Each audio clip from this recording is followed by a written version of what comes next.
ओम नमो भगवते वासुदेवाय। आज का जो प्रसंग है यह हमारी ब्रह्म पुराण में मनुष्य की मृत्यु के समय, जिस वक्त मनुष्य की मृत्यु होती है उस वक्त उस पर क्या बीतती है और फिर मृत्यु से आगे का जो वर्णन है बहुत ही कल्याणकारी है। एक बार पूरा सुनना। ब्रह्म पुराण के अनुसार भारी तपस्वी ऋषियों ने एक बार भगवान व्यास से मनुष्य की मृत्यु और मृत्यु के बाद का हाल पूछा था। इस संवाद में के कुछ अंश आज आपके सामने प्रस्तुत कर रहे हैं। इन्हें सुनकर व पढ़कर यथा योग्य अपने आचरण में लाना चाहिए।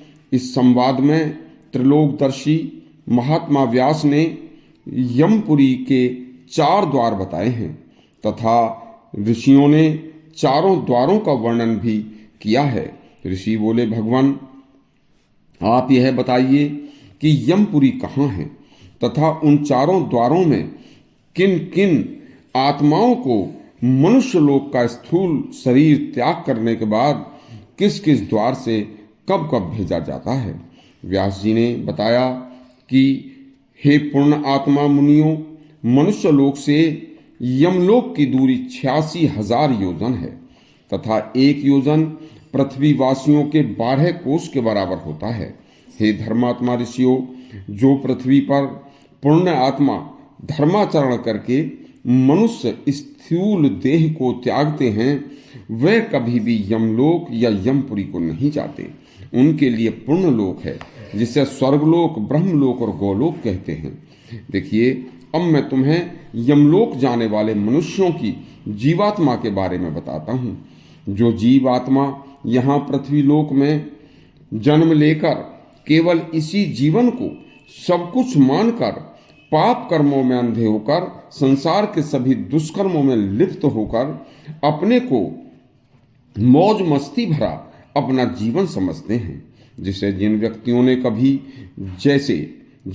ने कभी जल तथा अन्न का दान नहीं किया तो उन्हें मरते समय बड़ी प्यास लगती है, बड़ी भूख लगती है, लेकिन जल मुंह में डालने पर भी उनके अंदर नहीं जाता, सटका नहीं जाता और वह व्यक्ति मरते समय प्यास से तड़फता है। इसी तरह जिसने कभी अन्न का दान नहीं किया वह मृत्यु के समय भूख से तड़पता है। उसे भारी भूख लगती है लेकिन कुछ खिलाने पर भी वह खा नहीं सकता, सटक नहीं सकता। जिस समय मनुष्य की मृत्यु हो रही होती है यह उस समय का वर्णन है। अपनी आंखों के सामने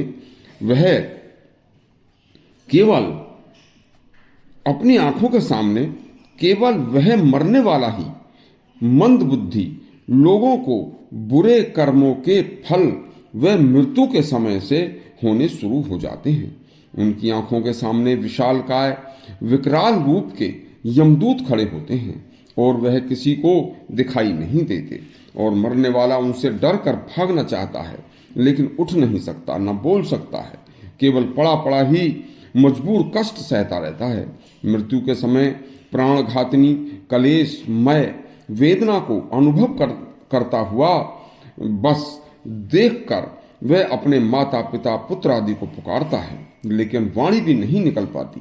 भारी प्यास, भारी भूख और भारी भय उसे एक साथ सताते हैं। भूख, प्यास व भय एक साथ सताने से बस उस वेदना से पीड़ित होकर मुंह गला सूखने लगता है, श्वास ऊपर उठने लगती है, दृष्टि नष्ट होने लगती है।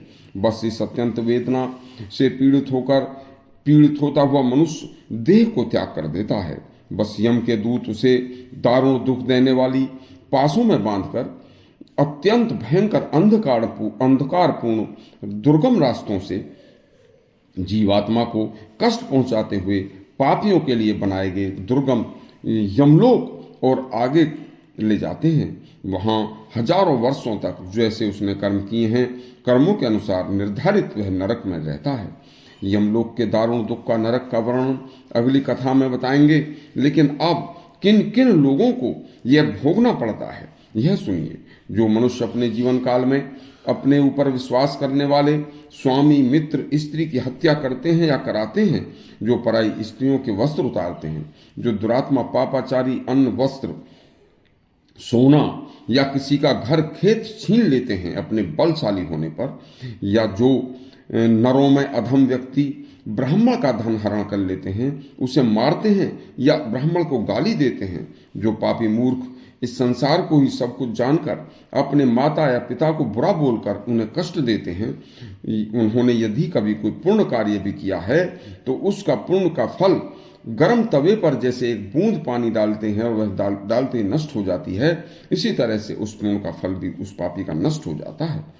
देखिए, जो पापी ब्राह्मण गाय, बालक, कन्या, स्त्री, वृद्ध, रोगी व शरणागत, विश्वासी, स्त्री, मित्र और निरपराध निहत्थे को सताता है, जो अगम्य स्त्रियों से संभोग व उसका धन हरण करता है, जो झूठी गवाही देता है, कन्या को बेचता है, पुत्री या पुत्र वधू से समागम करता है, जो पिता व माता को कटु वचन बोलता है, जो अभक्ष का भक्षण करता है, जो अपने बल व धन का प्रयोग पापाचार में करता है, जो कमजोर दीनहीन को कटु वचन बोलता है, वह जीवात्मा यमलोक में कष्ट भोगने के लिए जाती हैं। आगे की कथा कल सुनाएंगे।